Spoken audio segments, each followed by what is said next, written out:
Good morning, good evening, good afternoon, whatever it is for you. Welcome back to a Division 2 video, and this build is a freaking banger. What if I told you we can almost hit 550% critical hit damage while at 100% critical hit chance with close to 1400 RPMs with our Backfire? You wouldn't believe me, right? We almost did it. We almost hit 550% critical hit damage while utilizing a build with, of course, the Backfire. Yes, it's another Backfire build. Don't worry, it is not a striker build. I already showed you the striker build, but this is a different way in utilizing the power of the Backfire, as it's kind of the season of the Backfire. At least everybody wants to hit those high numbers, so here we are, 550 critical hit damage. This build does wonders. Not only pushing out those high critical hit chances and damages, but also close to 1400 RPMs when utilizing this build correctly. It is a lot of fun to play with. It is a little bit different than you're used to, and just like always, this is a build template. If you want to go into full armor, don't worry, you can, and you will still hit close to that 550% critical hit damage. You can play however you like to play. This is a build template because I like to play mostly with full reds. That doesn't mean you have to as well. This build also might be a little bit different than you're used to, as we will be utilizing diving in and out of cover a little bit more.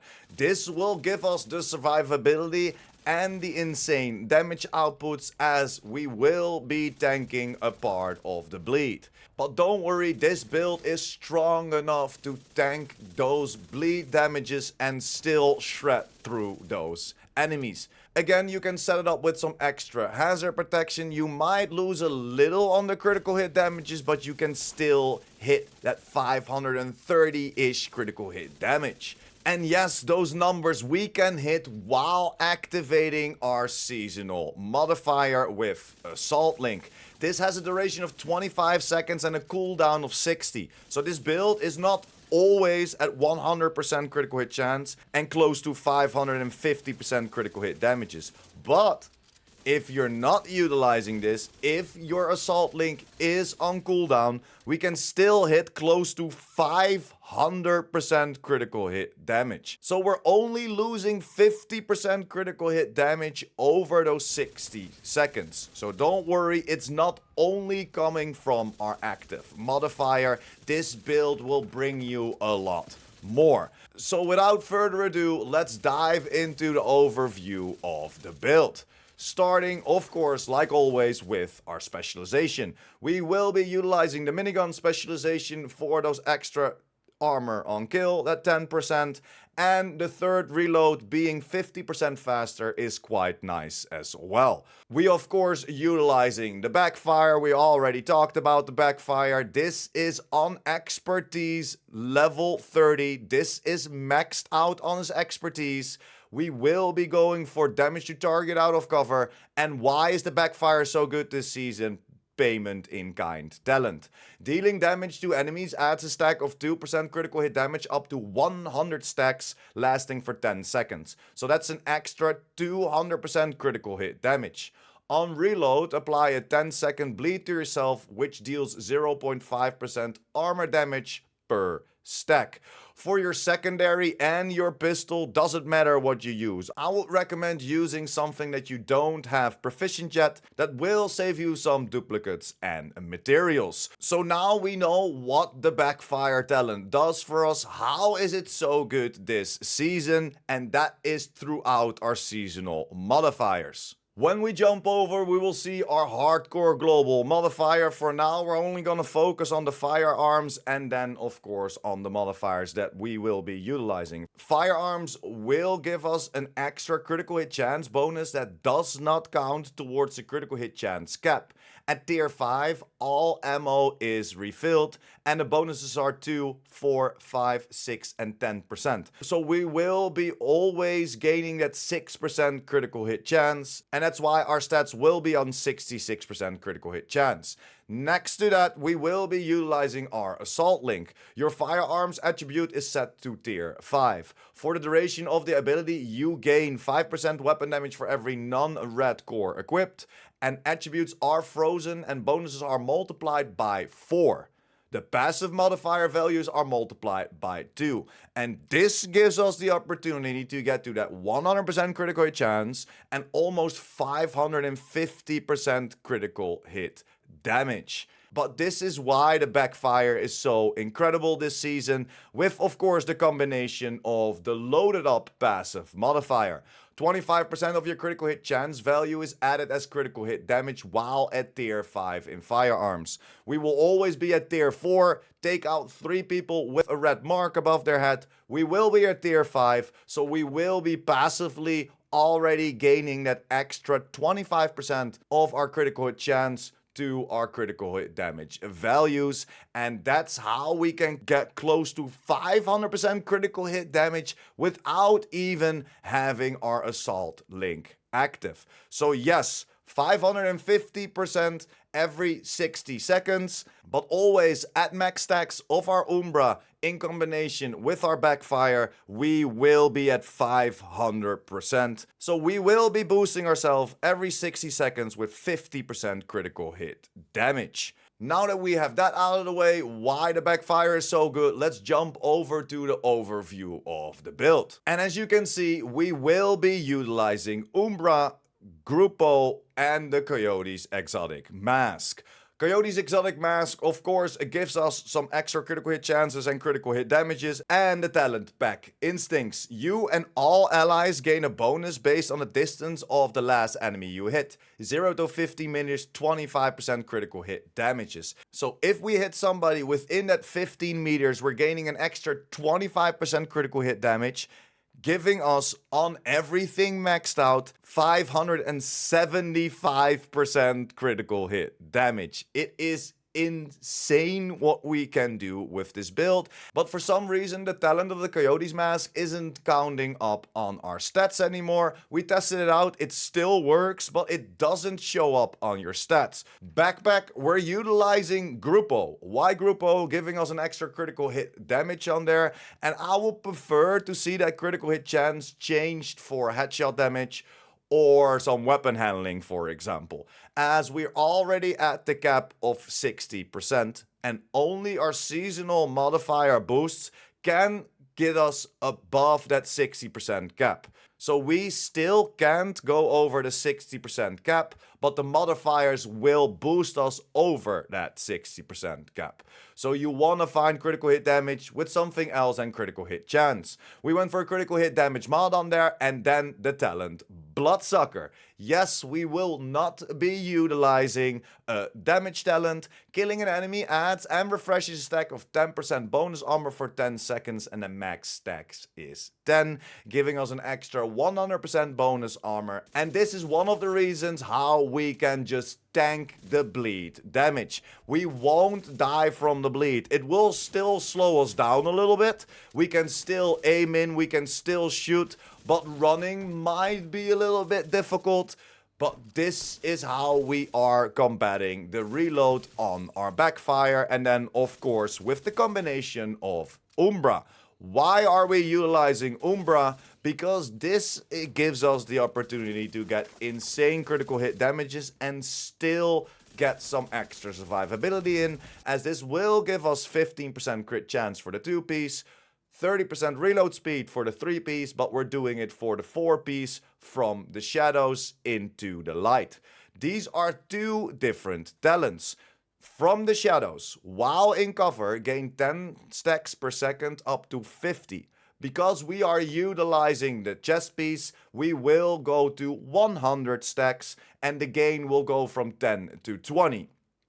So if we read back, while in cover, gain 10 stacks per second up to 100 because we're running the chest piece. Each stack will give us 1.2% critical hit damage increase and 0.4% RPMs. So with those 100 stacks, this already gives us an extra 100% critical hit damage and 40% RPMs. This buff does not apply while shooting from cover. While out of cover, agents lose 2 stacks per second at normal speed and 1 stack per second if sprinting. We will be losing 2 stacks per second a little bit more, as we won't be always sprinting, as that bleed will be applied on us. And that is the first part of the Umbra talent. This gives us our extra RPMs, almost up to 1400, and that extra critical hit damage, counting an extra 120 up on our stats. You wanna focus everything on critical hit damage. Critical hit damage attribute, critical hit damage mod on all of your pieces of the Umbra.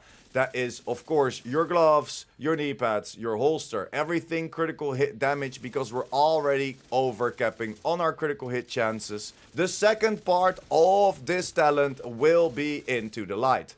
While out of cover and in combat, gain 10 stacks per second up to 50. Each stacks will give you 0.8% armor regen when it's consumed. Stacks consume 10 stacks per second only in cover. So the moment that we are in cover, we're building up our stacks of critical hit damage and RPMs, but at the same time we will be healing ourselves as well. The moment you pop out of cover, you will be stacking up that extra armor regeneration, and you will be utilizing those extra RPMs and critical hit damages, just being in the faces of the enemy. And that is the combination of this Umbra build, giving you a lot of damage output, but also survivability. But in that way, you might want to jump in and out of cover a little bit more. And for the skills, you can utilize whatever you like. I'm utilizing the Revive Hive and the Shield, but again, you can go for whatever you prefer. It's all up to you what type of skills you like. Then let's get over the stats real quick, as this will give us 66% critical hit chance and 181% critical hit damage at base. But of course, this will get boosted quite a lot. Without our active modifier active, we will hit 66% and almost 500% critical hit damage. And then for 25 seconds, every 60 seconds, with our active modifier active, we will be hitting 100% critical hit chance and close to 550% critical hit damage. And this is even without the Coyote's mask. So we can hit up to 575% critical hit damage. And that is the whole build. Like I mentioned, it is already a little bit different than you're used to, as we are tanking that bleed. Everybody and their mom is running around with armor and or with that hazard protection, but you can do that as well. So if we go back to our inventory, if we go back to our build, you could go for 2 pieces of Seska over here. You will be overcapping yourself on crit chances even more, but that will give you that 20% extra hazard protection. If you have it, you could even go for a Y'all backpack, giving you that extra hazard protection as well. That crit chance can be rolled away for hazard protection. You can protect yourself a little bit more if you want to, but the more you roll away, the more things that you will be removing, the less critical hit damages you will get. But because the critical hit damages won't scale off our weapon damages, you can still roll the core attributes away for armor. This will still give you the opportunity to hit that 575% critical hit damage. So if you just want to go for those armor cores, giving you a lot more survivability, then just make sure that you find your Umbra with critical hit damage already on there as the attribute, optimize it, and then roll your armor core as the core attribute. Again, this is a build template. Play however you like to play, but this utilization of the Umbra with then, of course, our Backfire is quite insane. And I love it a lot more than I would think. A huge shout out to Geddes, as Geddes kind of brought me to the idea of not utilizing hazard protection, and just using Bloodsucker. We were testing it out on stream on a different build, and I thought, you know what? I think we can hit up those extra critical hit damages. Let's see what Umbra can do for us. So thanks again for pointing me in a different direction, Gaddis. And this is quite a lot of fun, I'm not gonna lie. And now, of course, I want to know your opinion. What would you be utilizing in this build? Are you copying this build straight up? Or are you going for a little bit more armor cores? Or are you going into a little bit more hazard protection? Test it out this way. Come back to the video, let me know in the comments down below, because I would love to hear what your additional changes would be to this build. Thank you very much for sticking until the end. Like the video if you liked the video or helped you out in any way or form. And of course, if you're new here and or you want to be updated by the Division 2, make sure to hit that subscribe button as well. And I will see you in the next one. Pure Prime out.